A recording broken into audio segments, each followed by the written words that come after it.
What can take your DJI Flip footage from good to great? And how can you get cinematic quality video with this relatively cheap vlogging drone? What the flip are ND filters? And what have most people got wrong about polarizing filters? Strap in, because there's going to be some sciencey bits coming up, so that'll be a real rock and roll moment, and I'll strap in for corrections in the comments. But let's pop up here now, shall we? Hello! All that just to say hello. Inevitably, with any new drone comes a new set of ND filters, and the DJI Flip is no exception. Now, if you've seen my videos on the DJI Mini 4 Pro, the DJI Air 3 and the DJI Neo, you'll know I'm quite a fan of them. Freewell seem to think I know what I'm talking about as well, because they offered to send me a set for the DJI Flip. They don't pay me to do this or ask to see the video beforehand, and they don't tell me what to say. But they do sometimes use my videos on their websites, which is kind of flattering in a way. The DJI Flip has the same fixed f1.7 aperture as the Mini 4 Pro, along with the same sensor. In photography terms, an aperture of f1.7 means that it lets in loads of light, which is great. The downside is, though, you can't make the aperture smaller to let in less light. We'll get back out to him in a minute. So with all this light hitting the sensor, to prevent the picture from being overexposed, the Flip has to increase its shutter speed, resulting in quite an unnatural, sharp, digital sort of look to any movement. Have a look at this. This is on direction track, auto mode with no ND filter. It's a very bright day, and if I do this, you'll see probably hundreds of fingers. I'll shake about a bit, and it's all a little bit too sharp and not very cinematic. And this is with an ND64 on auto mode, just using direction track again. Here we go, Jason Vong moment. Let's just freeze frame this and you'll see what I'm talking about here. The picture on the left, using a slower shutter speed and an ND64 filter, has motion blur in it, whilst the picture on the right looks like a still photo. Oh my God, this man has no dignity. In this comparison with the ND32 on the left, if we freeze frame, you can see that with the ND filter and slower shutter speed, we get a lot more motion blur. This isn't to say that a crisp, detailed picture is wrong. Many people like that style. But if you want a more cinematic look to your video, then stick an ND filter on. You can use ND filters in auto mode, and the Flip will automatically drop the shutter speed to compensate for the reduction in light. In Pro mode, the ideal shutter speed should be manually brought down to twice that of your frame rate. If you reduce the shutter speed in this mode without an ND filter, you just get a really overexposed picture. I shoot at 30 frames per second, so I'd aim to get my shutter speed down to 1/60. If you use 24 or 25 frames per second, you would need a shutter speed of about 1/50. You may have heard some grown-ups referring to this as the 180-degree shutter rule. It's up to you whether you decide to fiddle with the ISO or not. Personally, I leave the drone to do its thing, as on a bright day, you're still going to get a low ISO, which means that there will be very little noise in your picture.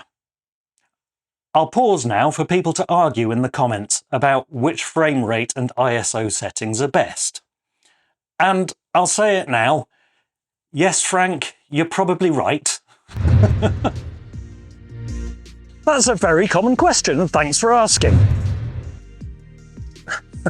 Being in the UK, where the sun doesn't tend to shine an awful lot, I tend to use an ND32 for about 75% of the time. Then, for dawn or dusk shots, I might drop down to an ND16 or possibly even an ND8. For extremely bright days, so if you're filming at the beach, or in the snow on a very bright day, then an ND128 or even higher is often really useful. The standard ND pack has 5 ND filters in it, ranging from the weakest, which is ND8, up to the strongest, which is ND128. And it also has a plain polarizing filter. We'll come on to that in the science bit. But before we get on to that, if you could do me a favour and just drop a like on the video, that'd be great. It means you're awesome, like I already know you are. But it also means that other people will be able to find this video and it could help them as well. Thanks a lot.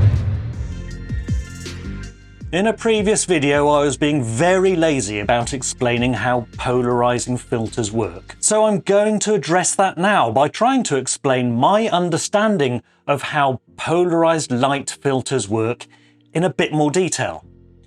This isn't entirely scientifically accurate, but I hope at least it's a darn sight better than what this guy did.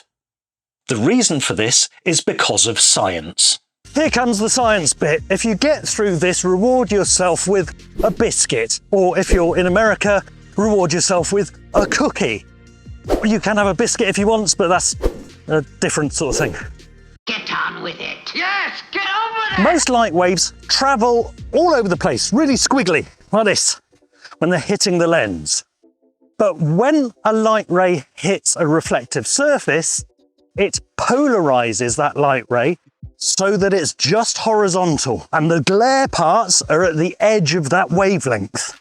So when it's cutting out that glare, that white light, it's letting the more saturated, full true colour of light through. And that's why you get more saturation in the image. Let me explain this in simple terms, because I'm a simple man, although with a deeply nuanced and complex character. And that makes me sound like a wine, actually.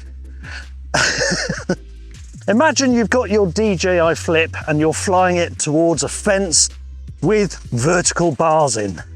The DJI Flip can't fit through that fence horizontally. It can only fit through vertically.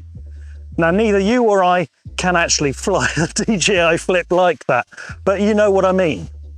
If that DJI Flip is the polarized light wave, as it flies towards the fence, if it flies fast enough, if it flies fast enough, it'll cut the rotors off. A little bit will go through. And that analogy still works because, like with the light, part of that polarized light is still the normal saturated true colors. Now I can hear you saying now, Amok, what's this got to do with flying drones? Well, what you need to do when you're using a polarizing filter is you need to plan your flight to make sure that it's at the optimum angle from the sun.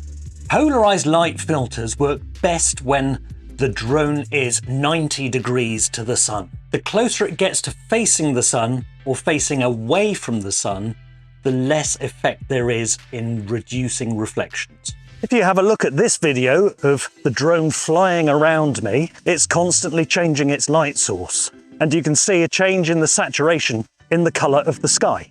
To some extent, this helps with hazy skies as well, because all that haze is just moisture in the air or dust in the air that the sun is reflecting off.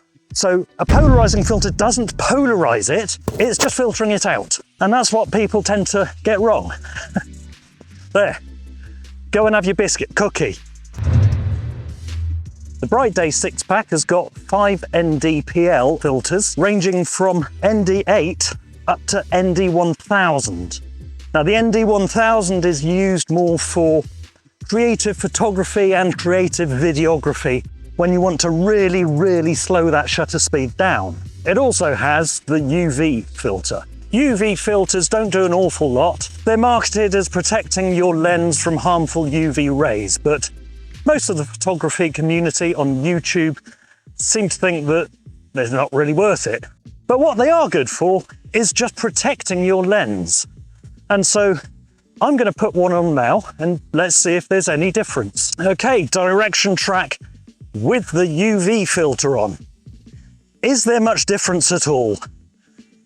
Hopefully, I'm side by side with him. And you'll be able to see. All right? Thanks again to Freewell for providing the filters.